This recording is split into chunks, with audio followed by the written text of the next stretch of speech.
ये क्वेश्चन लिखा है मैंने, जब फिनॉल को डाइल्यूट नाइट्रिक एसिड के साथ रिएक्शन करते हैं रूम टेम्परेचर पर, नॉर्मल टेम्परेचर पर, तो क्या प्रोडक्ट मिलना चाहिए, एंड कॉन्सेंट्रेटेड नाइट्रिक एसिड के साथ क्या प्रोडक्ट मिलना चाहिए। ये जल्दी से सॉल्व करके बताओ, 1 मिनट करने के लिए दे रहा हूं। आईयूपीएसी नेम लिखने हैं प्रोडक्ट्स।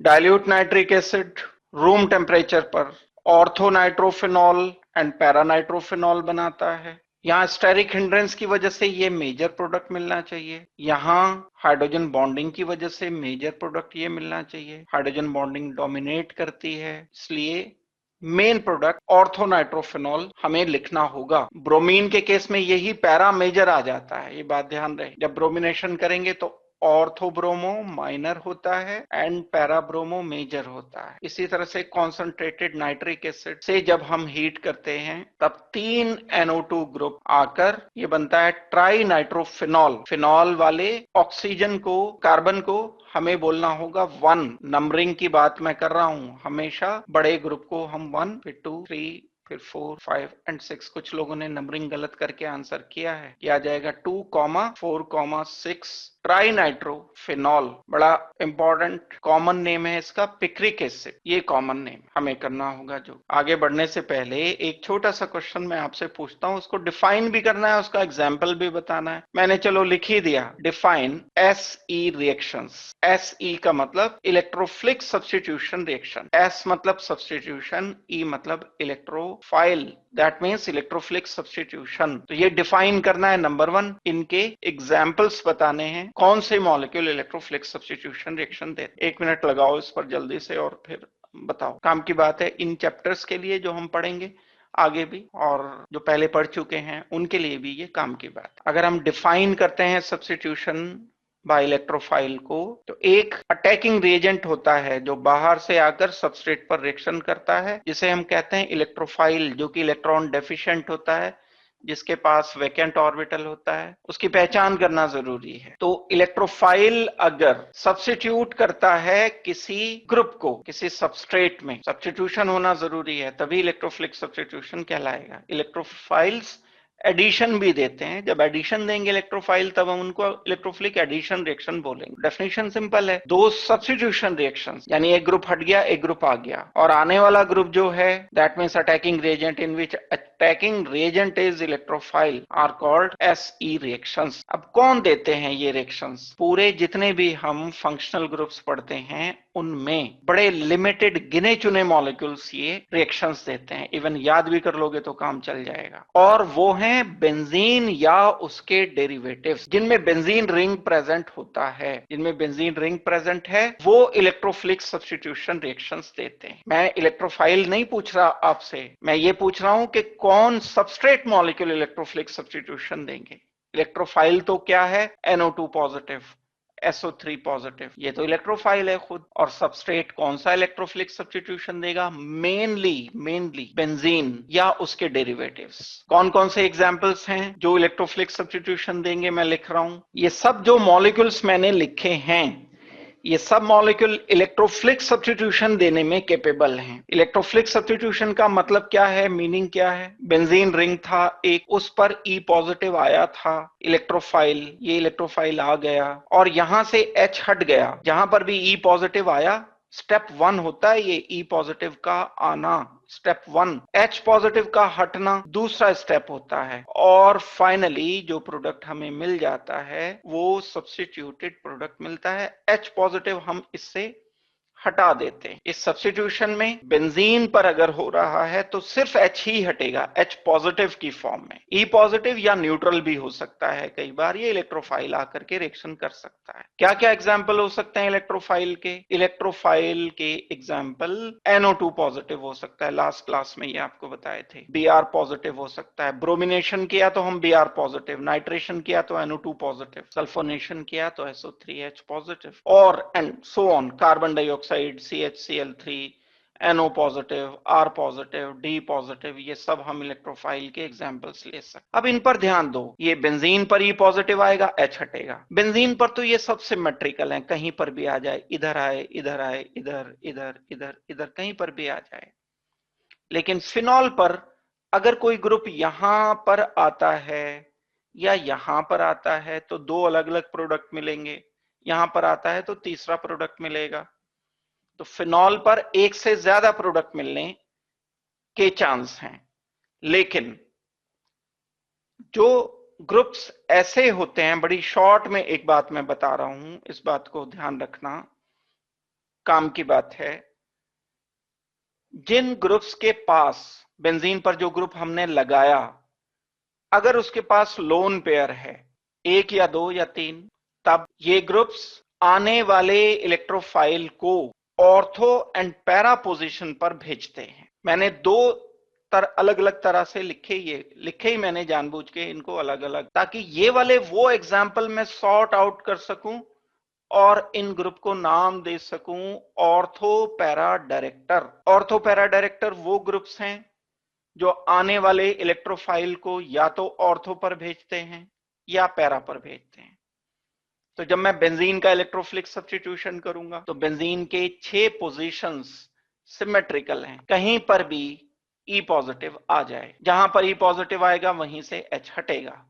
लेकिन अगर मैं फिनॉल का इलेक्ट्रोफिलिक सब्स्टिट्यूशन करूंगा, फिनॉल पर बी आर पॉजिटिव भेजूंगा या NO2 पॉजिटिव या SO3H पॉजिटिव, तो फिनॉल में OH group ortho para director है। आने वाला ई पॉजिटिव इलेक्ट्रोफाइल ऑर्थो पर या पैरा पर आएगा और प्रोडक्ट ऑर्थो या पैरा प्रोडक्ट मिलेंगे हमें। याद रखने का आसान तरीका क्या है? कौन से ग्रुप ऑर्थो पैरा डायरेक्टिंग है? जिनके पास लोन पेयर्स हैं। वो सब ग्रुप जिनके पास लोन पेयर्स हैं ऑर्थो पैरा डायरेक्टिंग ग्रुप्स हैं। लेकिन जिनके पास कार्बन से डायरेक्टली अटैच्ड एलिमेंट पर लोन पेयर नहीं है, जैसे ये कार्बन है, अगर मैं इस CHO की बॉन्डिंग लिखता हूं तो बॉन्डिंग इस तरह से लिखी जाएगी। लोन पेयर सिर्फ रट मत लेना कि लोन पेयर, तो आप ये बता दो कि लोन पेयर यहां ऑक्सीजन पे है, ये भी ऑर्थो पैरा डायरेक्टर होगा, ऐसी बात नहीं कह रहा हूं मैं। इस बेंजीन के कार्बन से डायरेक्टली अटैच्ड कार्बन पर या एलिमेंट पर लोन पेयर होना चाहिए था। इस कार्बन की बात हो रही है, यहां लोन पेयर नहीं है। तो अगर कोई एक ऐसा एटम जो बेंजीन से लगा है डायरेक्टली, उस पर लोन पेयर नहीं है बल्कि मल्टीपल बॉन्ड है, ये मल्टीपल बॉन्ड मतलब एक से ज्यादा, double bond, N double bond oxygen, S double bond oxygen, C triple bond N, ये मल्टीपल बॉन्ड लगे हुए हैं। सारे ऐसे ग्रुप्स जिनमें मल्टीपल बॉन्ड लगे होते हैं वो आने वाले इलेक्ट्रोफाइल को मेटा पोजीशन पर भेजते हैं। ये मेटा पोजीशन है, 1,3 पोजीशन को मेटा पोजीशन कहते हैं। All the groups having multiple bonds, if they are directly attached to benzene ring, are meta director। अगर कभी मुझे ब्रोमिनेशन बेंजल्डिहाइड का करने के लिए बोला जाएगा, बेंजीन CHO पर मैंने Br पॉजिटिव को भेजा, तो वो ऑर्थो पैरा पर नहीं आएगा, मेटा पोजीशन पर आएगा। इसका ब्रोमिनेशन कर दूंगा जब मैं Br2 से रिएक्शन कर दूंगा, तब CHO तो अपनी जगह जो का त्यों रहा, लेकिन मेटा पोजीशन पर Br आएगा। तो ये कारण बना ना इसका, CHO की वजह से ऐसा हुआ है। दैट मीन्स मैं इस CHO को बोलूंगा कि ये मेटा डायरेक्टर है, आने वाले ग्रुप को डायरेक्ट कर रहा है, दिशा दिखा रहा है, रास्ता दिखा रहा है। डायरेक्ट करने का मतलब ये होता है ना, जो रास्ता दिखाता है, डायरेक्शन दे रहा है। This CHO group is Meta director, this OH group is ClNH2OH। पहचान याद करने का तरीका, जिनके पास भी लोन पेयर है, if they are directly attached are ortho and para director, and if any group have multiple bond, double हो या triple हो, if it is directly attached to benzene ring, it is meta director। ये सब group Meta director है। एक group अलग चलता है इनमें, बस वो टॉलिन है, उसमें ना डबल बॉन्ड है ना लोन पेयर है, उसको हम ऑर्थो पैरा के साथ रखते हैं। कारण है उसका, जब मैं इस टॉपिक को डिटेल से डिस्कस करूंगा, रिवाइज करूंगा मैं, ये +1 का पोर्शन है, लेकिन मैं एक वीडियो बना करके अलग से डिटेल से आपको डाल दूंगा। +1 का पोर्शन ये जिन लोगों ने नहीं कर रखा है डिटेल से, उनका क्लियर हो जाएगा। बड़ा इंपॉर्टेंट टॉपिक है लेकिन, ortho para directing effects and Meta directing effects. तो यहां से अगर मैं सारी बात को समअप करता हूं, ये पूरी ऑर्गेनिक केमिस्ट्री के लिए चल रही है बात। पढ़ तो रहे हम फिनॉल, लेकिन जब हम बेंजल्डिहाइड पढ़ेंगे, नाइट्रोबेंजीन पढ़ेंगे, सल्फोनिक एसिड, एनिलीन, उनके लिए बात ट्रू हो गई। तो अब ऑर्गेनिक कंपाउंड दो टाइप के कंसीडर करोगे आप, जिनमें बेंजीन रिंग है। पहली बात तो ये पता चली कि इलेक्ट्रोफिलिक सब्स्टिट्यूशन वो देंगे जिनमें बेंजीन रिंग होते हैं, चाहे वो बिल्कुल अकेला सिंगल सोल बेंजीन रिंग है या बेंजीन रिंग के साथ कोई ग्रुप लगा हुआ है। और अगर उस ग्रुप पर लोन पेयर है तो आने वाला इलेक्ट्रोफाइल ऑर्थोपैरा पर आएगा, और अगर उस ग्रुप पर मल्टीपल बॉन्ड है तो आने वाला ग्रुप मेटा पोजीशन पर आएगा। ये चीजें अगर आप करते हो तो बहुत आसान हो जाता है। फिर प्रोडक्ट्स हर जगह जो ये कंफ्यूजन सा दिमाग में रहता है कि चीजों को रटना पड़ता है, रटना नहीं पड़ता, चीजों के लिए बेसिक्स सीखने पड़ते हैं। और ये पूरा एक एक दो दो लेक्चर लगा करके मैंने पूरे +1 में आपको ये बात समझा रखी है। जो लोग थे +1 में साथ, उन लोगों को अच्छी तरह से पता है कि हमने डायरेक्टिंग इफेक्ट बड़ी डिटेल से विद रेजोनेंस स्ट्रक्चर, चार्ज आ गया, वो मैं वीडियो एक डाल भी दूंगा, आप उससे ये कवर अप कर लेना। है बहुत इंपॉर्टेंट टॉपिक है, बहुत इंपॉर्टेंट टॉपिक है, इसमें कुछ कंफ्यूजन नहीं करना। तो चलो अब मैं आगे ये शुरू कर रहा हूं। आज के जो रिएक्शंस हैं फिनॉल के, मैं उनको शुरू करता हूं। ये बेसिक्स ध्यान में रखते हो। फिनॉल में तो OH फिक्स है, आने वाला ग्रुप हमेशा ऑर्थो पैरा पोजीशन पर ही आएगा अगर कोई इलेक्ट्रोफाइल हम फिनॉल में भेज रहे हैं तो कंटिन्यू करते हैं आज की क्लास को। तो अब जो नया इलेक्ट्रोफिलिक सब्स्टिट्यूशन मैं शुरू कर रहा हूं वो रिएक्शन है कॉर्प्स रिएक्शन।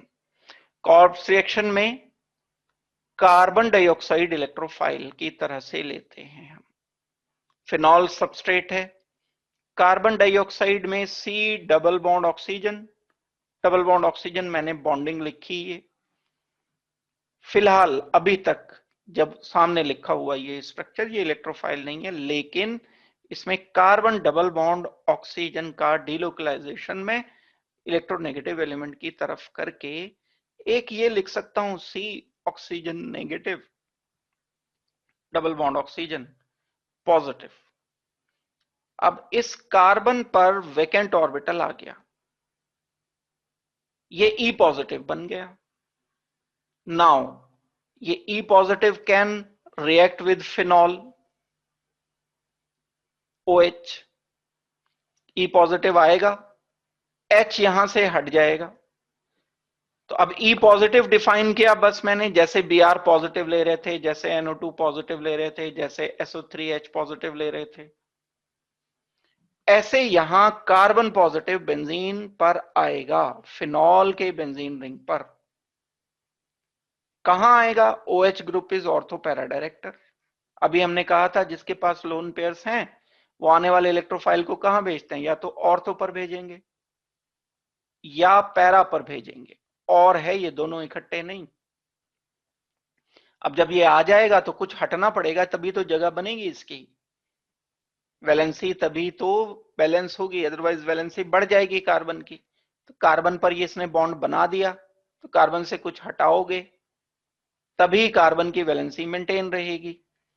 तो यहां पर ये आया और माइनस कर दिया हमने H पॉजिटिव यहां से या यहां से, तो हमें फाइनल प्रोडक्ट मिला एक, ये OH एज इट इज क्यों का तू, लेकिन जो ग्रुप था C पॉजिटिव आया तो कार्बन डबल बॉन्ड ऑक्सीजन, ये double bond oxygen, oxygen negative, oxygen negative, हटा क्या यहां से H पॉजिटिव। ये H पॉजिटिव को अगर मैं इससे कनेक्ट कर देता हूं, मान लेता हूं कि कनेक्ट हो गया ये, finally OH, C double bond oxygen OH, बड़ा ग्रुप है फंक्शनल ग्रुप COH, कार्बन को बोलेंगे 1 2 3 4, बड़े ग्रुप की तरफ से काउंटिंग शुरू की। 4 हाइड्रोक्सी बेंजीन कार्बोक्सिलिक एसिड,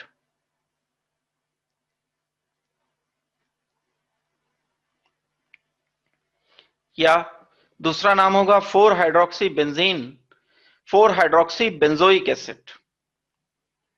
दूसरा इसका नाम ये हो जाएगा। नाम बताना एक अलग बात है। लेकिन रिएक्शन अगर आप पिछले वाले जितने भी रिएक्शंस हैं वो समझ चुके हो तो इसमें तो फिर कुछ भी नहीं है। कॉल्फ रिएक्शन अपने आप में बड़ा एक इंपॉर्टेंट रिएक्शन है, लेकिन बस हम इसमें एक इलेक्ट्रोफाइल जो लेते आ रहे थे उस इलेक्ट्रोफाइल को वेरी कर देते हैं, और वो इलेक्ट्रोफाइल यहां कार्बन डाइऑक्साइड होता है। दूसरी एक बात, अभी तक जितने भी रिएक्शंस हम पढ़ रहे थे वो या तो न्यूट्रल मीडियम में पढ़ रहे थे या एसिडिक मीडियम में पढ़ रहे थे। जैसे सल्फ्यूरिक एसिड एसिडिक मीडियम में रिएक्शन देता है, नाइट्रिक एसिड एसिडिक मीडियम में रिएक्शन देता है। यहां ये वाला जो रिएक्शन है ये NaOH की प्रेजेंस में होता है। तो जितना सिंपल तरह से मैंने रिएक्शन लिख करके रिप्रेजेंट कर दिया उतना सिंपल तरह से रिप्रेजेंट नहीं किया जाएगा। कॉल्फ रिएक्शन बेसिक मीडियम में कैरी किया जाता है। इनफैक्ट हम क्या करते हैं, पहले फिनॉल में NaOH ऐड करते हैं। NaOH ऐड करने पर फिनॉल क्योंकि एसिडिक है तो सॉल्ट बना लेता है। ये सॉल्ट फिर कार्बन डाइऑक्साइड से रिएक्शन करता है। ये रिएक्शन जैसे मैं लिख रहा हूं, हमने NaOH का रिएक्शन पढ़ा था लास्ट क्लासेस में। फिनॉल का ये हाइड्रोजन एसिडिक है, बेस से रिएक्शन करने पर, NaOH से रिएक्शन करने पर ये बना देगा एक कंपाउंड ONA। इसको कहेंगे सोडियम फिनॉक्साइड। सोडियम फिनॉक्साइड को फिर हम कार्बन डाइऑक्साइड से रिएक्शन करते हैं। ओपन करके अगर मैं लिखूं C double bond oxygen double bond oxygen, अभी इलेक्ट्रोफाइल नहीं है फिलहाल, जिस पोजीशन में ये लिखा है अभी फिलहाल इलेक्ट्रोफाइल नहीं है, लेकिन जब ये डिलोकलाइज हो जाएगा, यहाँ नेगेटिव और यहाँ पॉजिटिव, पॉजिटिव मतलब वेकेंट ऑर्बिटल आ गया तो ये इलेक्ट्रोफाइल बन गया। इस इलेक्ट्रोफाइल ने रिएक्शन किया कार्बन पर, कार्बन पर जो H है वहां से पॉजिटिव फॉर्म में हट गया। ये आपको स्टेप वाइज कम से कम जब मैकेनिज्म लिखना है तो इसी बात को जो मैंने 3 एरो करके लिख दिए, ये 1 2 एंड 3, इनको कम से कम 3 स्टेप्स में लिखना होगा। जब हम उन स्टेप्स को कॉन्सेंट्रेट कर देते हैं, इकट्ठे एक जगह लिख देते हैं, तो एरोज की फॉर्म में रिप्रेजेंट कर देते हैं।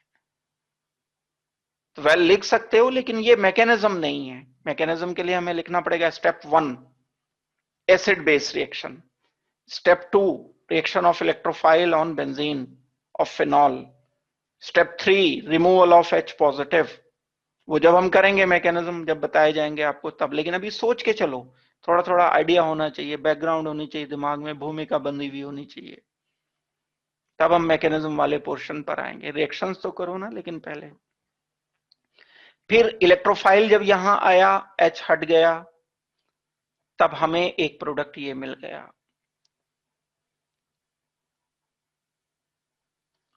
ONA पहले से है, C double bond oxygen, O negative,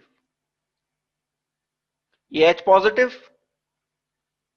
NaOH के साथ चला गया, H पॉजिटिव फ्री हुआ, लेकिन बेसिक मीडियम है। पहले मैंने आपको करके बता दिया था कि यही H पॉजिटिव आ गया।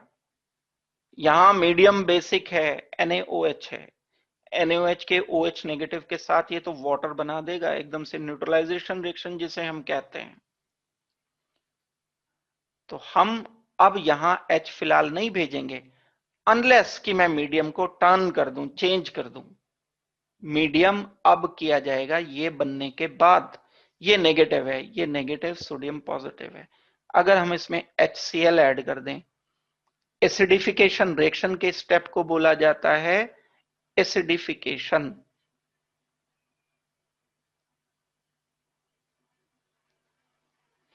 एसिडिफिकेशन मींस हमने मीडियम चेंज कर दिया। पहले मीडियम था बेसिक, अब मीडियम हो गया हमारा एसिडिक।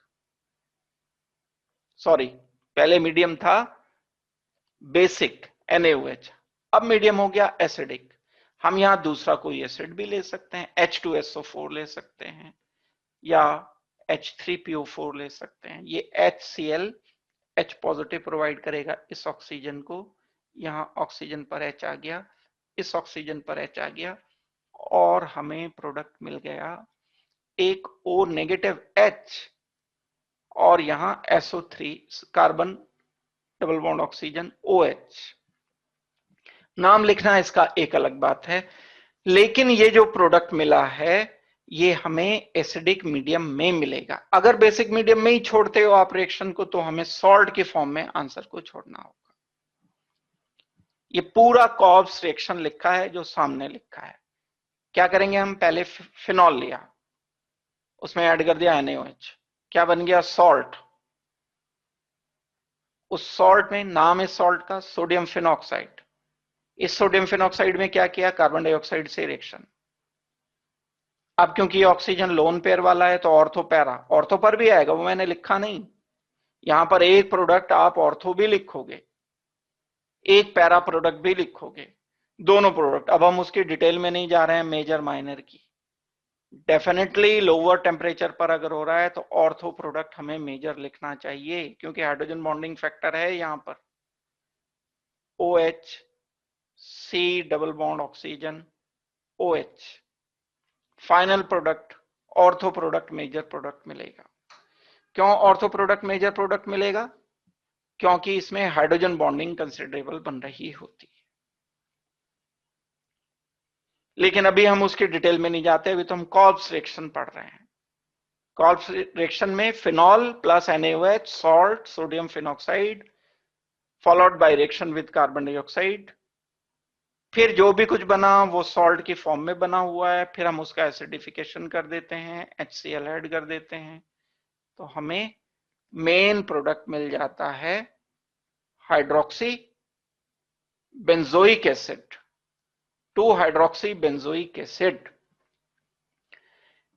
ये बड़ा एक इंपॉर्टेंट कंपाउंड होता है और बहुत सारी दवाइयां बनाने के काम आता है। ये कंपाउंड जो इंपॉर्टेंट मेडिसिन हैं उनका ये एक रूट केमिकल है। इससे आगे हम फर्दर चेंज करके, इस कंपाउंड की बात हो रही है, ये जो बनाया है मैंने, इससे हम स्टार्ट करके आगे फर्दर बड़े इंपॉर्टेंट ऑर्गेनिक कंपाउंड बना सकते हैं। तो ये ओवरऑल मैंने आपको कॉल्ब्स रिएक्शन बताया। इसे अगर हम आसान तरह से, क्योंकि ये इसमें एरोज लग गए जो रिएक्शन अभी आपने लिखा और सारी चीजें मिक्स करके दिख रही हैं, अगर हम इसे सिंपल करके प्रेजेंट करेंगे यानी एग्जाम में लिखेंगे तो सीधे इस तरह से लिखेंगे, NaOH सोडियम फिनॉक्साइड हुआ, फिर पहले स्टेप में मैंने कार्बन डाइऑक्साइड से रिएक्शन किया, साथ के साथ सेकंड स्टेप में HCl, दोनों इकट्ठे दिखा दिए मैंने पहले जो डिटेल बताई थी इससे पहले वाली स्लाइड में। तो ये कंपाउंड बनेगा, इस कंपाउंड को हम बोलते हैं 2 हाइड्रोक्सी बेंजोइक एसिड, जिसका कॉमन नेम है सैलिसिलिक एसिड। ये नाम याद रखना आपके लिए बड़ा इंपॉर्टेंट, तो इसको अच्छी तरह से करना होगा आपको। बड़ा इंपॉर्टेंट रिएक्शन है ये, ऑर्थो पैरा दोनों बनेंगे और इसमें मेजर बनेगा ऑर्थो नॉर्मल टेम्परेचर पर। दूसरा एक और बड़ा इंपॉर्टेंट नेम रिएक्शन है जिसे हम रेमर-टाइमन रिएक्शन कहते हैं। मोर और लेस ये भी इसी तरीके का है, बस हम ये चेंज करेंगे, कार्बन डाइऑक्साइड की जगह इलेक्ट्रोफाइल दूसरा लिया जाएगा। यहां ये इलेक्ट्रोफाइल कार्बन डाइऑक्साइड तो खुद इलेक्ट्रोफाइल है, लेकिन रेमर-टाइमन रिएक्शन में जो सब्सटेंस हम यूज करते हैं पहले उससे इलेक्ट्रोफाइल बनाया जाता है, वो इलेक्ट्रोफाइल बन करके फिर फिनॉल पर रिएक्शन करता है। और यहां पर भी हम बेसिक मीडियम का इस्तेमाल करते हैं, रेमर-टाइमन रिएक्शन में भी हम मीडियम अल्कलाइन यूज कर रहे होते हैं। तो इसके बाद वाला जो रिएक्शन है वो है रेमर-टाइमन रिएक्शन। नेम रिएक्शन है, नाम से ये पूछा जाएगा। होता क्या है रेमर-टाइमन रिएक्शन? रेमर-टाइमन रिएक्शन होता है कि हम फिनॉल लेते हैं, उस फिनॉल को रिएक्शन करते हैं क्लोरोफॉर्म से। क्लोरोफॉर्म होता है CHCl3, ये इलेक्ट्रोफाइल खुद नहीं है, लेकिन NaOH एक कंपाउंड है, बेस है। जब CHCl3 एंड NaOH आपस में मिक्स कर दिए जाते हैं, हीट किए जाते हैं, तो एक इलेक्ट्रोफाइल बनता है। ये दोनों मिलकर के इलेक्ट्रोफाइल बनाएंगे। ये जो इलेक्ट्रोफाइल बनेगा इन दोनों के कॉम्बिनेशन से, ये फिनॉल पर रिएक्शन करेगा और जो प्रोडक्ट मिलेगा उसमें फर्दर हम एसिड ऐड करके, एसिडिफिकेशन करके फाइनली उसे न्यूट्रल कर लेंगे और वो जो न्यूट्रल प्रोडक्ट होगा वो कहा जाएगा कि ये रेमर-टेमन रिएक्शन का प्रोडक्ट है। ये दो रिएक्शन बिल्कुल मिलते जुलते से रिएक्शंस हैं। तो हमें क्या करना होगा, इसमें एक स्टेप और सीखना होगा। ये तो मैंने रेमर-टेमन रिएक्शन बताया। अगर आपसे कोई पूछता है डिफाइन रेमर-टेमन रिएक्शन, शब्दों में लिखो और केमिकल रिएक्शन ना लिखो, तो आप क्या बताओगे? When phenol is treated with chloroform in presence of NaOH, ortho hydroxy benzaldehyde is obtained. यहां जो प्रोडक्ट मिलता है वो मिलता है ऑर्थो हाइड्रोक्सी बेंजल्डिहाइड। अभी हमने लिखा था यहां COOH प्लस पैरा भी मिलेगा, डेफिनेटली पैरा भी मिलेगा, OH एंड CHO। और ये किसी स्टेज में एसिडिफिकेशन, ये तो फर्स्ट स्टेप हमने कर दिया, पहला स्टेप ये है, रिएक्शन कंप्लीट हो गया। फिर सेकंड स्टेप मुझे इसमें एसिडिफिकेशन करना पड़ेगा, HCl ऐड करना पड़ेगा, तब यहां पर ONA की जगह OH आएगा। तो कैसे डिफाइन मैं करूंगा रेमर-टेमन रिएक्शन को? रेमर-टेमन रिएक्शन का पहले तो छोटी छोटी चीजें याद रखो कि प्रोडक्ट क्या होता है। रेमर-टेमन रिएक्शन का प्रोडक्ट होता है hydroxy benzaldehyde, para hydroxy benzaldehyde, ortho hydroxy benzaldehyde. Reimer-Tiemann reaction के रिएजेंट क्या होते हैं, स्टार्टिंग पॉइंट क्या होता है? Phenol and chloroform in presence of NaOH। Define कैसे करते हैं? ये क्वेश्चन आते हैं आपके बोर्ड में, क्वेश्चन आएगा write short note on Reimer-Tiemann reaction. क्या लिखोगे? जो बात मैं बोल रहा हूं वो लिखोगे। When phenol is reacted with CHCl3 in presence of NaOH and the compound formed is acidified with HCl, orthohydroxybenzaldehyde and para-hydroxybenzaldehyde is obtained as a product. This reaction is called as Remer-Tayman reaction. ये मैंने कोई याद नहीं कर रखी है, लेकिन मेरे दिमाग में रिएक्शन है तो मैंने उसी से ये बना दी। आपके दिमाग में रिएक्शन हो, और रिएक्शन में क्या चीज याद पता होनी चाहिए? रिएक्टेंट, रिएजेंट, प्रोडक्ट, उनकी कंडीशंस, ये सारी बातें अगर आप जानते हो तो रिएक्शन खुद बना करके लिख दोगे। दोबारा से बता रहा हूं एक बार कि कैसे हमें डिफाइन करना होगा। शॉर्ट नोट अगर लिखना है, when phenol is treated with chloroform in presence of NaOH, compound is obtained which is treated further with HCl to give orthohydroxybenzaldehyde and para-hydroxybenzaldehyde. This reaction is called as Remer-Tayman reaction. जो भी mechanism होता होगा वो तो करेंगे हम बाद में। ये एक रिएक्शन हमें इस तरह से लिखना है। अब एक छोटा सा स्टेप बीच में अटकेगा, उसे समझाने के लिए मैं ये थोड़ी सी अलग बात अलग हट करके करा रहा हूं। अल्काइल हैलाइड पर मैं वापस आऊंगा और अल्काइल हैलाइड के 2 पॉइंट बताकर फिर मैं इस रिएक्शन पर, रेमर-टेमन पर वापस आऊंगा। देखो, अल्काइल हैलाइड में आप पढ़ते थे, आसान बात है, कोई मुश्किल बात नहीं है। RCH2Cl है। RCH2Cl को जब हम रिएक्शन करते हैं NaOH से, अब ये आपके दिमाग में क्वेश्चन आएगा ये कहां से आ गया? अभी थोड़ी देर वेट करो तो पता चल जाए। क्लोरोफॉर्म ले रहे हैं, बीच में Cl है, उसमें कुछ ये गड़बड़ करेगा तो OH नेगेटिव से, तो यहां से ये सब्स्टिट्यूशन मिलता है, Cl हटेगा, OH नेगेटिव यहां आ जाता है। ये आपने अल्काइल हैलाइड में रिएक्शन पढ़ रखा है, अल्कोहल की प्रिपरेशन में भी आपने ये पढ़ रखा है। बड़ा सिंपल न्यूक्लियोफिलिक सब्स्टिट्यूशन रिएक्शन है। एक बात तो ये, लेकिन अगर इस कार्बन पर 2 हाइड्रोजन की जगह 1 हाइड्रोजन है और 2 क्लोरीन लगे हैं। Cl 1 था तो 1 OH आ गया, Cl 2 हैं तो 2 OH आ जाएंगे। Cl हटा, OH आया। रादर मुझे बोलना चाहिए कि OH आया, Cl हटा। दूसरी तरफ भी यही काम होगा। हमने इसको भेज दिया as a nucleophile, as a nucleophile ये आ गया, Cl हट गया।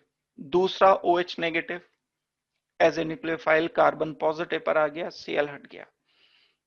ये बचा RCH। ये इस बात का आंसर आपको मिल रहा है कि एल्डिहाइड कैसे बन गया ये। तो यहां OH होना चाहिए, यहां OH होना चाहिए। अगर आप पुरानी बात पर जाते हो, पुरानी बातें सोचते हो, तो एक पॉइंट आपको डिस्कस किया गया था डिटेल से कि एक कार्बन पर 2 OH अनस्टेबल होते हैं। कभी भी एक कार्बन पर 2 OH या 3 OH बन गए तो वो एग्जिस्ट नहीं कर पाते, ये हाईली अनस्टेबल होते हैं खुद।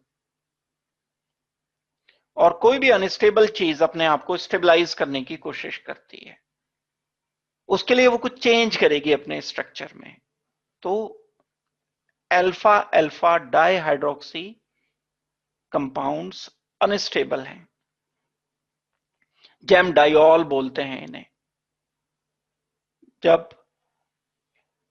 ये एक कार्बन पर 2 OH होते हैं तो वो वाटर लूज करके खुद से ही स्पॉन्टेनियसली, इसके लिए कुछ रिएजेंट नहीं ऐड किया गया, वाटर हट जाएगा और C double bond oxygen H,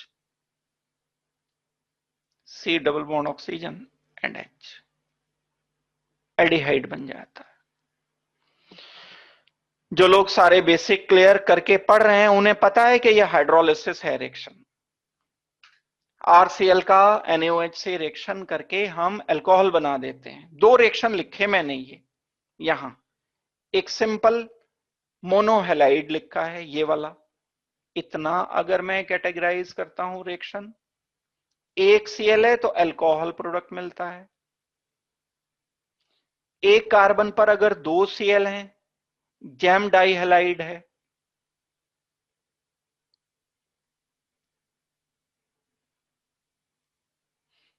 उसका हाइड्रोलिसिस करने पर, बेस हाइड्रोलिसिस करने पर 2 Cl की जगह 2 OH आ जाते हैं। अनफॉर्चुनेटली ये अनस्टेबल है, बन तो गए, हमारा तो प्रोडक्ट बन गया ये, लेकिन ये अनस्टेबल है, ये एकदम से वाटर लूज करेगा। वाटर लूज करेगा तो RC double bond oxygen H बनेगा, एल्डिहाइड लिखना है। यानी मैं बोल सकता हूं jam dihalide give aldehyde on hydrolysis.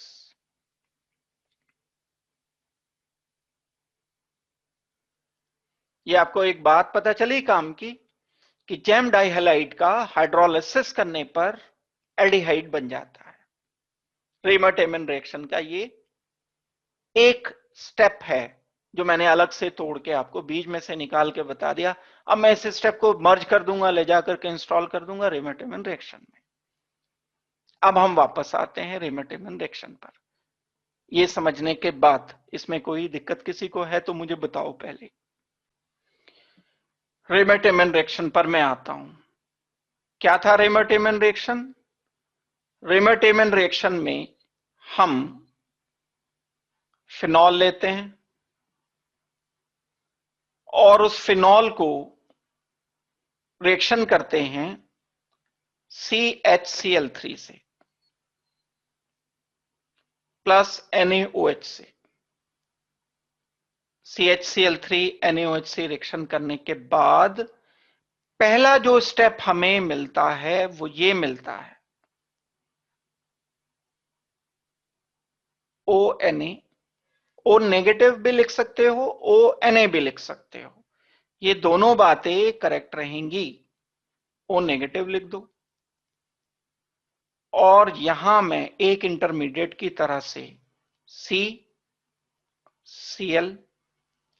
Cl and H लिख रहा हूं।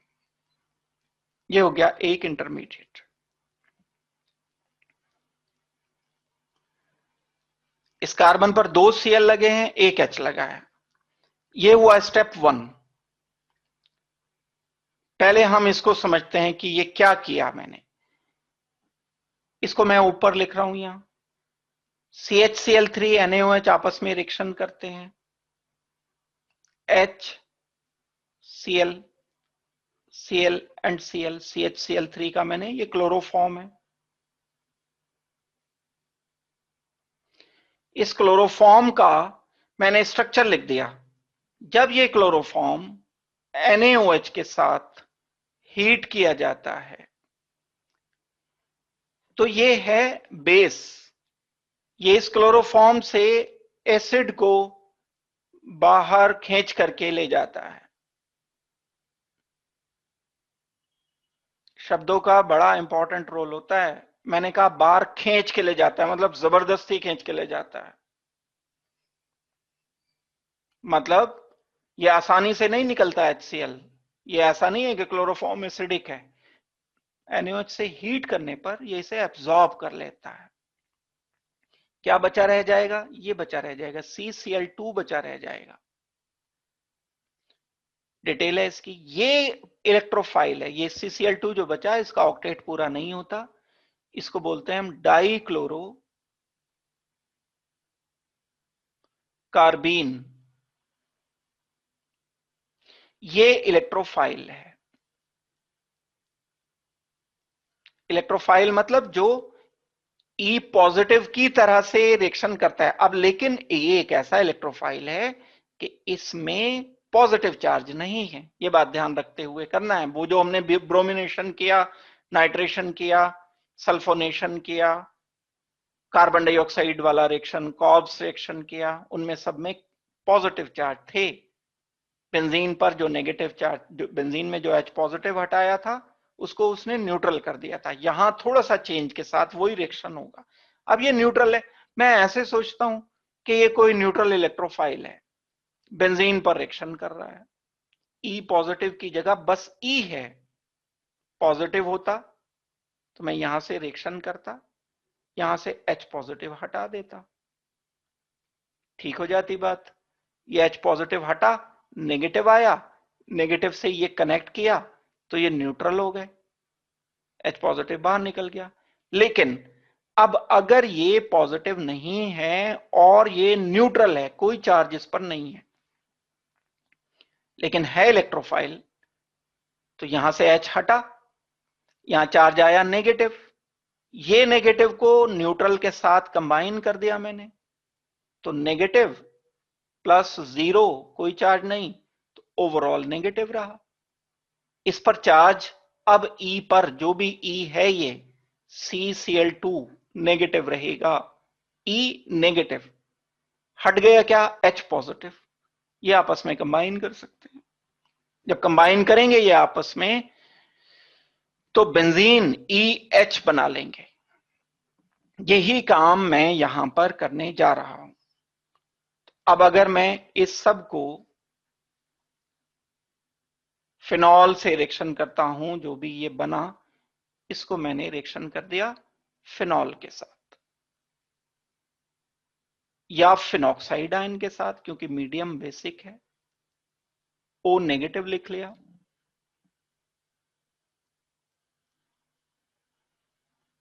इसको रिएक्शन करोगे, यहां से हटाओगे H पॉजिटिव। H पॉजिटिव हटा तो इस कार्बन पर क्या चार्ज आया? नेगेटिव। नेगेटिव कार्बन पर चार्ज, इस वाले कार्बन की बात हो रही है नेगेटिव चार्ज की। और न्यूट्रल, ये दोनों मिलकर 1 नेगेटिव हो गए। लिख लें पहले, आगे बढ़ेंगे फिर। यहां पर ऑक्सीजन नेगेटिव में तो कोई चेंज नहीं किया हमने। यहां CCl एंड Cl, ये न्यूट्रल हुआ करता था पहले, लेकिन यहां चार्ज आ गया नेगेटिव इस पर। और हटा क्या यहां से? H positive. ये जो H पॉजिटिव हटा है इस कार्बन नेगेटिव से, अगर मैं कनेक्टेड शो कर देता हूं, मैकेनिज्म नहीं है ये जस्ट समझाने के लिए मैं शॉर्ट स्टेप्स बता रहा हूं आपको, मैकेनिज्म तो इसका डिटेल से किया जाता है और जो एडवांस लेवल है उसके लिए बहुत इंपॉर्टेंट है मैकेनिज्म। मेंस तक नहीं आता है मैकेनिज्म में, बस ज्यादा ज्यादा डाइक्लोरोकार्बन के बारे में पूछेंगे मेंस लेवल तक या नीट लेवल तक। तो ये मैंने क्या किया, यहां से जो H हटा कार्बन नेगेटिव पे कनेक्ट हो गया, ये एक इंटरमीडिएट लिख लिया गया। अब मैं क्या करूंगा, इसको NaOH से रिएक्शन करूंगा। जब ये इंटरमीडिएट लिख दिया गया तो ये यही इंटरमीडिएट है, ये जो मैंने डायरेक्ट लिख दिया इसको एक्सप्लेन किया देखो ऊपर बस, और क्या किया है। अब मैं ये जो इंटरमीडिएट बना है इस इंटरमीडिएट को फर्दर NaOH अवेलेबल है मेरे पास सॉल्यूशन में, जो NaOH अवेलेबल है इसको रिएक्शन करेंगे गिवन कंपाउंड से। Cl हटेगा, OH आएगा। अभी एक बीच में रोक के स्टेप बताया था वो अब यहां लाके इंस्टॉल करो उस स्टेप को। Cl हटा, इसकी जगह OH आया। फाइनली एक कार्बन पर आ गए 2 OH जो कि अनस्टेबल हैं, लॉस ऑफ वाटर करके एल्डिहाइड बना देंगे, O नेगेटिव बना हुआ है, ये तो है ही। अब हमें जरूरत पड़ेगी इसको एसिडिफाई करने की, क्योंकि हम चाहते हैं कि फिनॉल वापस आ जाए। अब इसमें डाइल्यूट HCl रिएक्शन कराकर वापस इसे फिनॉल बना लेंगे। OH and C double bond oxygen and H। जब ये रिएक्शन यहां हो रहा था CCl2 का, ऑर्थो पर भी हो रहा था जो कि मैंने लिख दिया इंटरमीडिएट, पैरा पर भी होगा जो कि मैंने नहीं लिखा। पैरा भी एक प्रोडक्ट मिलेगा, अलग बात है कि माइनर होगा मेजर होगा, लेकिन ऑर्थो प्लस पैरा दोनों प्रोडक्ट इसमें मिलते हैं। तो जो काम मैंने ऑर्थो के साथ किया है वही काम मैं पैरा के साथ करते हुए यहां पैरा हाइड्रोक्सी बेंजल्डिहाइड भी एक प्रोडक्ट लिखूंगा। ये जो कंपाउंड है इसका नाम क्या है, 2 हाइड्रोक्सी। 2 हाइड्रोक्सी क्यों बोल रहे हैं हम, क्योंकि एल्डिहाइड बड़ा फंक्शनल ग्रुप है और ये कहलाएगा कार्बन नंबर 1, ये कहलाएगा कार्बन नंबर 2। तो ये जो प्रोडक्ट मिले ऑर्थो एंड पैरा, हम इनको ऑर्थो सैलिसल्डिहाइड भी नाम दे देते हैं। ऑर्थो सैलिसल्डिहाइड, ऑर्थो सैलिसिलिक एसिड, ये इंपॉर्टेंट कंपाउंड होते हैं, बहुत सारी एज ए मेडिसिनल कंपाउंड ये यूज होते हैं और बहुत सारी आगे फर्दर मेडिसिन बनाने में भी ये काम आते हैं। ये बात मैंने आपको बताई, इसमें अगर किसी को डाउट है या प्रॉब्लम है तो आप मुझे बता दो जल्दी से सोच करके।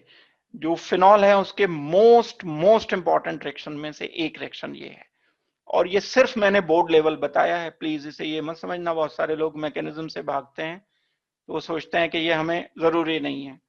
जो का तू जो सामने लिखा है ये एनसीईआरटी में ऐसा ही है, इंटरमीडिएट यहां लिखकर, लेकिन बस उन्होंने कार्बिन नहीं बताया, मैंने आपको कार्बिन भी बता दिया और डिटेल में। समझ ही ना आता अदरवाइज ये CCl2 आया कहां से। तो अभी ये मैं सिर्फ बोर्ड लेवल पे बता रहा हूं, जब हम इसे मैकेनिज्म के लेवल पर करेंगे वो दूसरे फेज की एक बात है। अभी तो आप इसे, लेकिन जितना मैं बता रहा हूं उसे पहले पक्का करना जरूरी है। इसमें पूछो कोई डाउट है तो पूछ के फिर हम आगे बढ़ते हैं। इस सारे रिएक्शन को अगर हम सम अप करें, थोड़ा साफ साफ तरह से लिख करके करें, तो रेमोटेमन रिएक्शन फिनॉल का रिएक्शन है, और ये फिनॉल का रिएक्शन हमें क्या करना होगा, इसको रिएक्शन करना होगा CHCl3 NaOH के साथ, और HCl वाटर माइनस होके पहले ये एक इंटरमीडिएट बनेगा, इंटरमीडिएट बन करके फिर ये NaOH से हाइड्रोलाइज होगा, Cl हटकर OH आएंगे यहां और एल्डिहाइड बन जाएगा, यहां पर आ जाएगा CHO ONA। फिर हम इसे एसिडिफाई कर देंगे डाइल्यूट HCl से। ये रिप्रेजेंटेशन आपको करना होगा फाइनली, जब आप रिएक्शन लिखने वाले होंगे तब आप ये रिएक्शन लिख रहे होंगे। डन हो गई बात।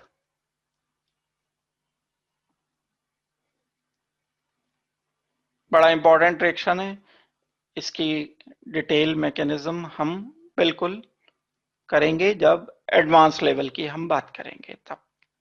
अभी तक लेकिन पहले जितना मैंने ये बताया ये इतना मेंस लेवल तक के लिए काफी हैं चीजें। अभी तक जो हमने फिनॉल के रिएक्शंस पढ़े, 2 रिएक्शन हो गए पूरे।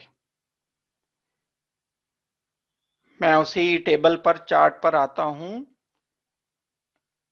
जहां पर हमने रिएक्शन की शुरुआत की थी। इसमें अगर देखा जाए तो हमने पहला रिएक्शन वो पढ़ा जिसमें फिनॉल का ऑक्सीजन हाइड्रोजन बॉन्ड का क्लीवेज किया। रिकॉल करते रहना चाहिए, रिवीजन करते रहना चाहिए। तो इसमें हमने सबसे पहले मेटल से रिएक्शन कराया, ग्रिग्नार्ड एजेंट से रिएक्शन किया, कार्बोक्सिलिक एसिड उसके डेरिवेटिव से रिएक्शन करके फिनॉल का ऑक्सीजन हाइड्रोजन बॉन्ड तोड़ा, यानी फिनॉल के एसिडिक बिहेवियर शो किए। हो गया ये वाला। दूसरा, हमने इलेक्ट्रोफिलिक सब्स्टिट्यूशन किए बेंजीन पर। बेंजीन अगर मैं बोल रहा हूं तो फिनॉल का बेंजीन बोल रहा हूं, क्योंकि फिनॉल की प्रॉपर्टीज कर रहे हैं ना। अब ortho and para position restricted है। ई पॉजिटिव आया, एच हट गया, दूसरे टाइप के रिएक्शन ये किए। ई पॉजिटिव आ गया, एच हट गया।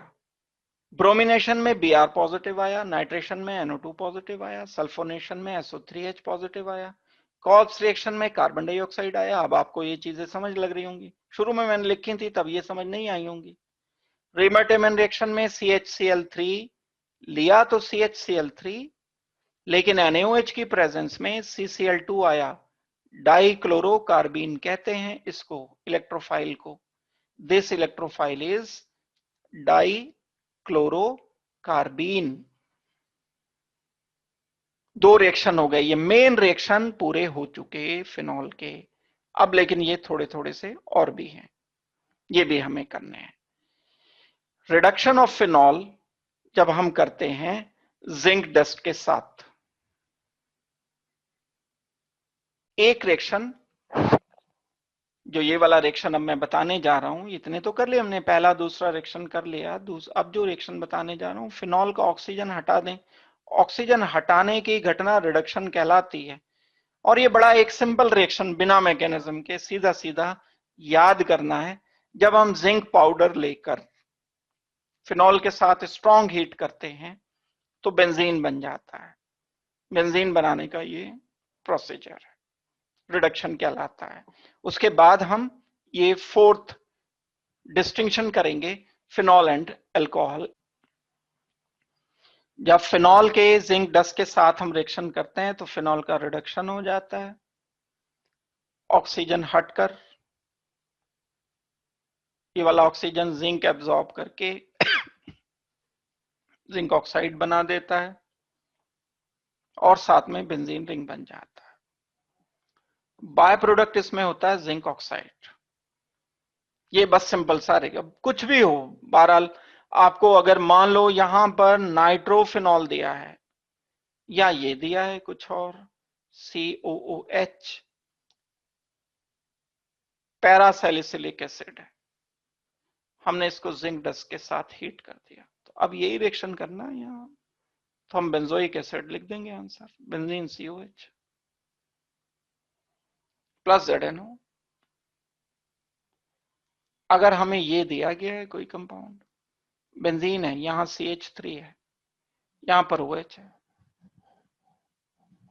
हमने इसे जिंक के साथ हीट कर दिया।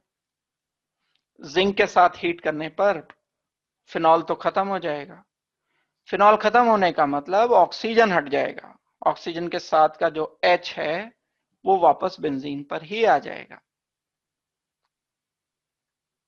यहां पर CH3 लगा रहेगा, आप कहीं भी लिखो आप इसे CH3 को। टॉलिन is answer. This molecule formed is टॉलिन। Nitrophenol है सपोज करते हैं, OH NO2, चाहे ऑर्थो पर है चाहे पैरा पर है, एक ही प्रोडक्ट मिलेगा हमें। तो हमने जिंक के साथ इसको हीट कर दिया। हीट करने पर ऑब्टेन्ड मॉलिक्यूल इज नाइट्रोफिनॉल, ये मिल जाएगा।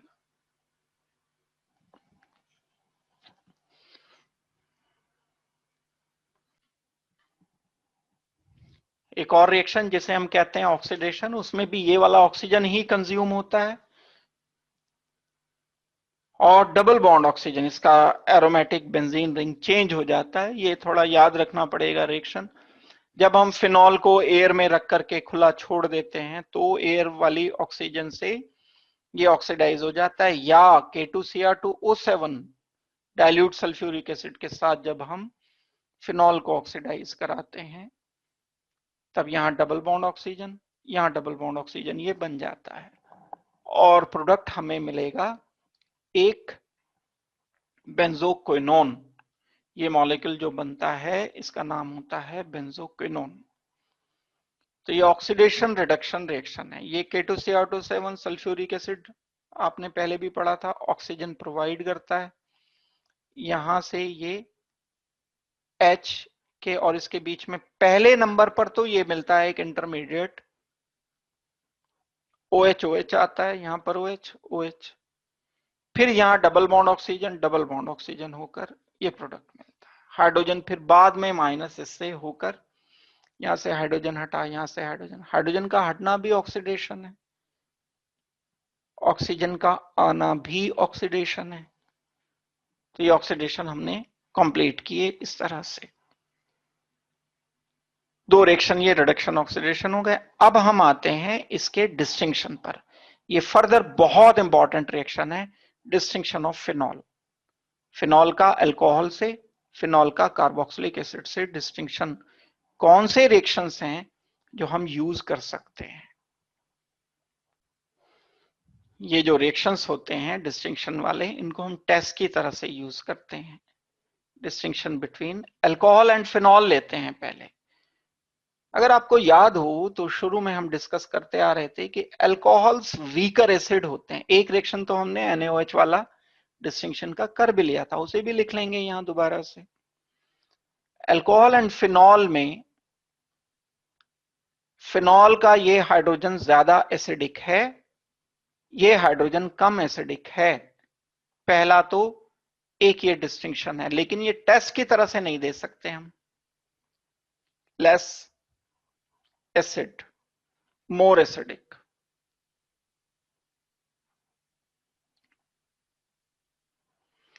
उसका क्या नतीजा निकलता है? जब मैं इसे वाटर में डिसॉल्व करता हूं तो यहां कुछ थोड़ा बहुत H3O पॉजिटिव बना रहेगा।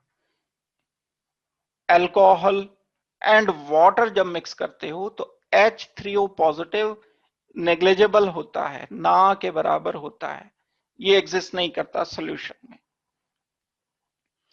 जिन सॉल्यूशंस में H पॉजिटिव या H3O पॉजिटिव अवेलेबल होते हैं वो लिटमस पेपर को रेड कर देते हैं। एक पेपर होता है, लैब में मिलता है, उस पर लिटमस एब्जॉर्ब्ड रहता है, एक डाई होता है एक टाइप का। तो ये लिटमस पेपर पर कहीं से अगर H पॉजिटिव टच हो जाए इसके साथ आकर तो ये अपना कलर चेंज कर लेता है डाई और रेड हो जाता है। तो ब्लू लिटमस को रेड करने वाले एसिडिक होते हैं। तो अल्कोहल के सॉल्यूशन में जब हम लिटमस ऐड करेंगे तो वो रेड नहीं होगा क्योंकि उसमें H3O पॉजिटिव नहीं है।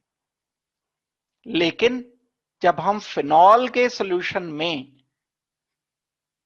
ऐड करेंगे लिटमस तब ये कन्वर्ट हो जाएगा किसमें? रेड कलर में। तो रेड कलर की अपीयरेंस इंडिकेट करती है कि ये एसिडिक है नेचर में। एक टेस्ट ऑफ फिनॉल पहला हो गया जो हमने किया। क्लियर हो गई बात? ये समझ लग गई? सिंपल सी बात थी, ये कोई बहुत ज्यादा मुश्किल बात नहीं थी। टेस्ट नंबर 1 हो गया ये हमारा। टेस्ट नंबर 2, फेरिक क्लोराइड एक कंपाउंड होता है FeCl3। इस FeCl3 को हम न्यूट्रल कर लेते हैं। थोड़ा सा इसमें ये नेचर में एसिडिक होता है, एक दो ड्रॉप इसमें NaOH के ऐड करके इसे न्यूट्रलाइज कर लेते हैं। न्यूट्रल सॉल्यूशन FeCl3 का लेते हैं। अगर इस न्यूट्रल FeCl3 को हम फिनॉल के साथ मिक्स कर देते हैं, फिनॉल प्लस FeCl3 कर दिया तो एक कंपाउंड बन जाता है जिसका कलर वॉयलेट होता है।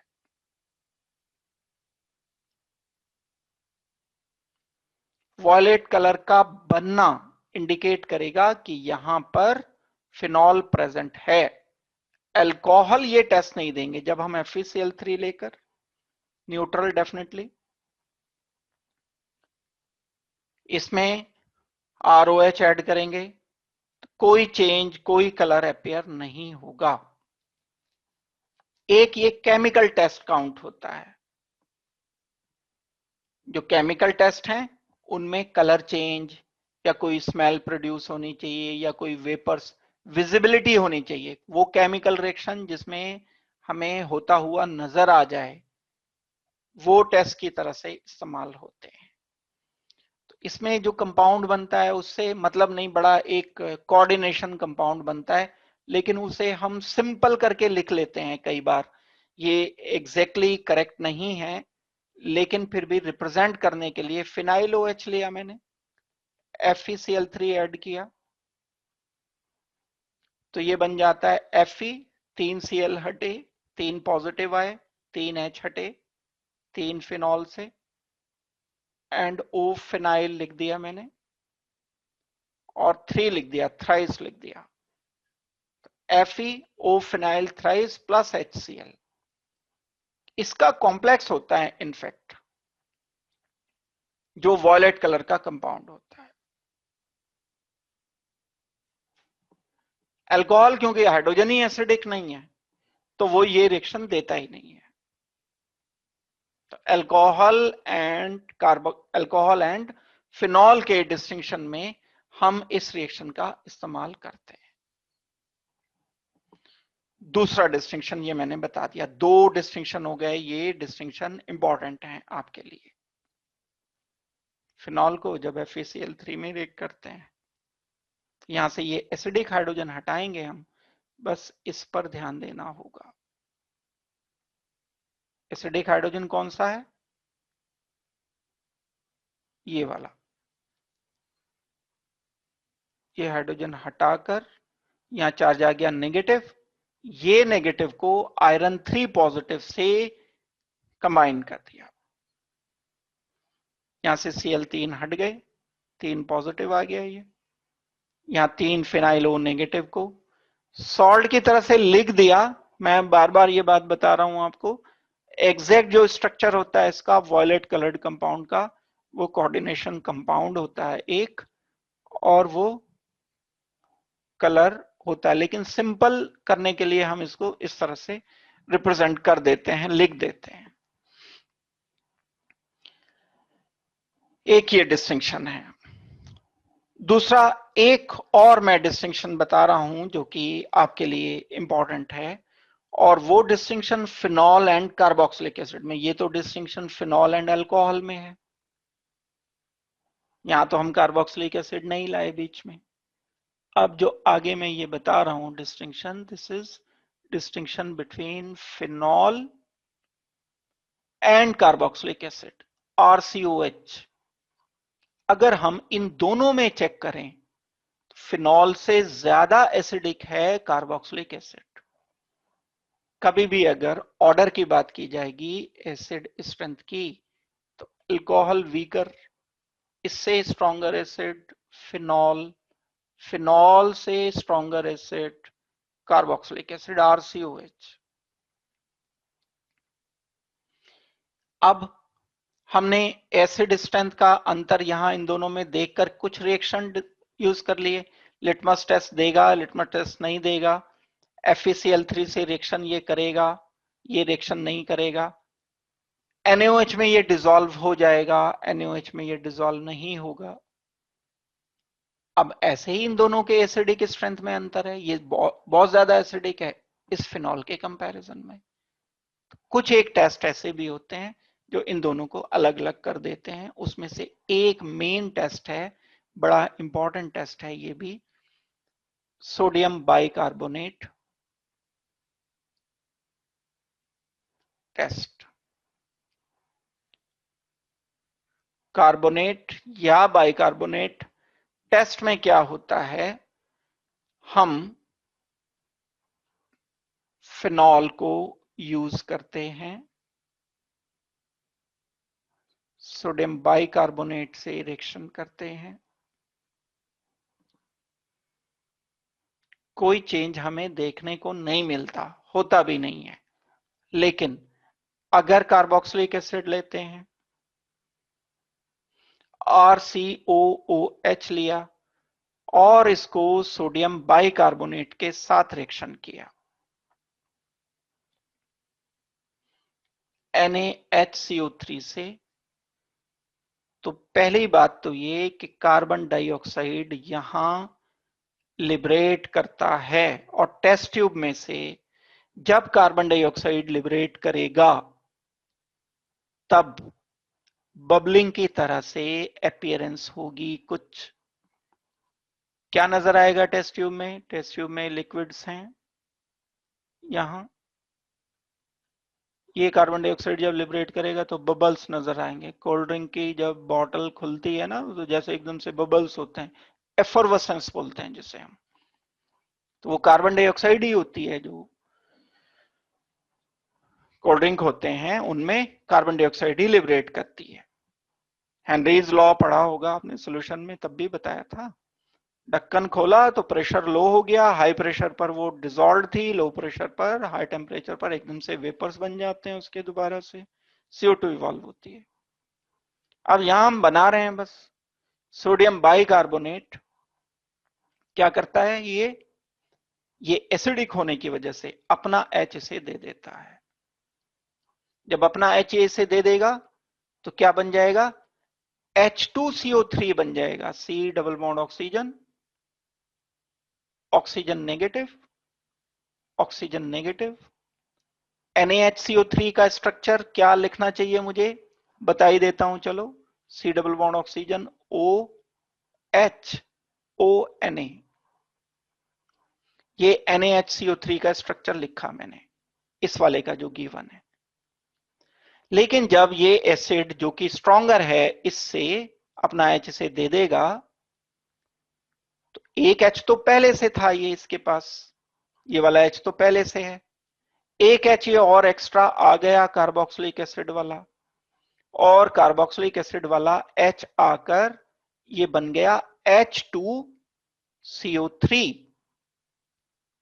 H2CO3 तो आप जानते हो अनस्टेबल होते हैं, H2CO3 तो एकदम से कार्बन डाइऑक्साइड एंड वाटर में कन्वर्ट हो जाते हैं, तो ये एकदम कार्बन डाइऑक्साइड में टूट जाएगा। साथ में क्या बनेगा? वाटर, HOH,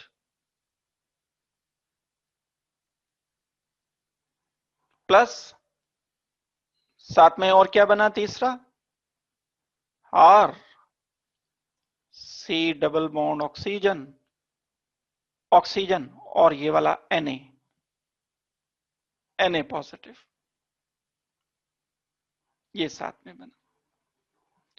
तो ये कार्बन डाइऑक्साइड सोडियम बाइकार्बोनेट का है। कई बार जेई में क्वेश्चन आए हुए हैं, ये जो CO2 इवॉल्व होता है ये किधर से आता है, कार्बोक्सिलिक एसिड से आता है या सोडियम बाइकार्बोनेट से आता है? सोडियम बाइकार्बोनेट से आता है ये। फिलहाल तो हम टेस्ट कर रहे हैं।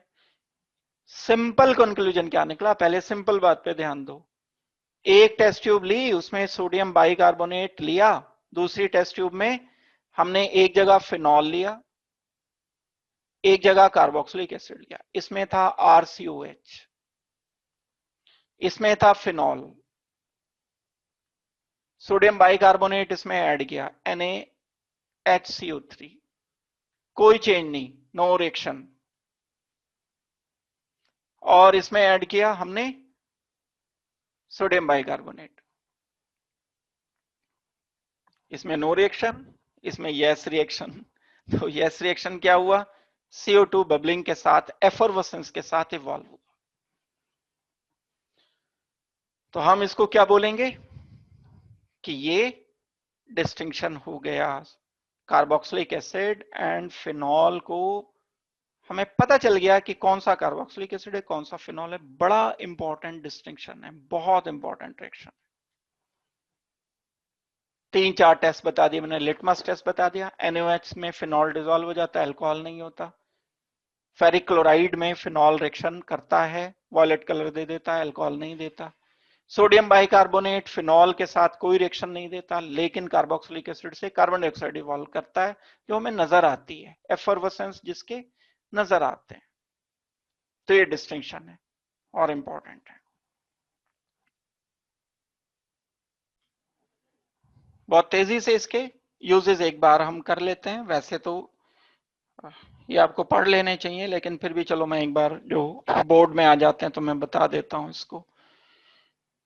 बड़ा इंपॉर्टेंट एक यूज है इसका कि ये पॉलीमर बनाने में इस्तेमाल होता है। एक बैकेलाइट होता है, ये जो प्लास्टिक के स्विचेस होते हैं, खास तौर से जो पुराने टाइम में वो ब्लैक वाले होते थे, आज की डेट में भी बैकलाइट के सामान बनता है। हार्ड प्लास्टिक जो होती है, ब्रिटल, वो फिनॉल प्लस फॉर्मेल्डिहाइड के कॉम्बिनेशन से बनती है और पॉलीमराइजेशन प्रोसेस से बनती है, जिसे फिनॉल फॉर्मेल्डिहाइड रेजिन हम बोलते हैं। तो फिनॉल का मेन इस्तेमाल जो होता है वो बैकेलाइट बनाने में होता है, पॉलीमराइजेशन प्रोसेस में। एक इंडिकेटर का नाम सुना होगा, फिनोल्फथलीन। आपने फिनोल्फथलीन बनाने में फिनॉल का इस्तेमाल हम करते हैं। इंडिकेटर होते हैं, जैसे टाइट्रेशन हम करते हैं लैब में, जो प्रैक्टिकल करते हो तो उसमें कोई इंडिकेटर ऐड करते हैं। जब रिएक्शन पूरा हो जाता है, मीडियम चेंज होता है, तो हमें पता चल जाता है इंडिकेटर के जरिए कलर चेंज से। तो फिनोल्फथलीन इंडिकेटर जो होता है वो फिनॉल से बनाया जाता है। एक जो डेटॉल है, जो एंटीसेप्टिक की तरह से यूज करते हैं, वो स्टार्टिंग मटेरियल उसका फिनॉल होता है। फिनॉल से प्रिपेयर करके हम एंटीसेप्टिक डेटॉल बनाते हैं। अभी हम पढ़ रहे थे सैलिसिलिक एसिड मेडिसिन की तरह से इस्तेमाल होता है, और एस्प्रिन बनाने के काम आता है। फिनॉल एस्प्रिन बनाने में इस्तेमाल किया जाता है। एक पिक्रिक एसिड होता है, picric acid strong acid and explosive था, तो हम पिक्रिक एसिड का इस्तेमाल इस एक्सप्लोसिव, एक येलो कलर का क्रिस्टलाइन सॉलिड बनाने में हम इसे इस्तेमाल कर सकते हैं। तो ये आपका बोर्ड लेवल तक का फिनॉल का काम पूरा हुआ। इसको अब आपकी जिम्मेदारी शुरू हो जाती है कि प्रैक्टिस करो और मेरे सवालों के जवाब दो। जो क्वेश्चन मैं पूछता हूं उसके जवाब आपके पास होने चाहिए, और मैं क्वेश्चन जो मैंने कराया होता है बस उससे ही पूछता हूं। तो आज की क्लास में तो हम यहां तक कर रहे हैं।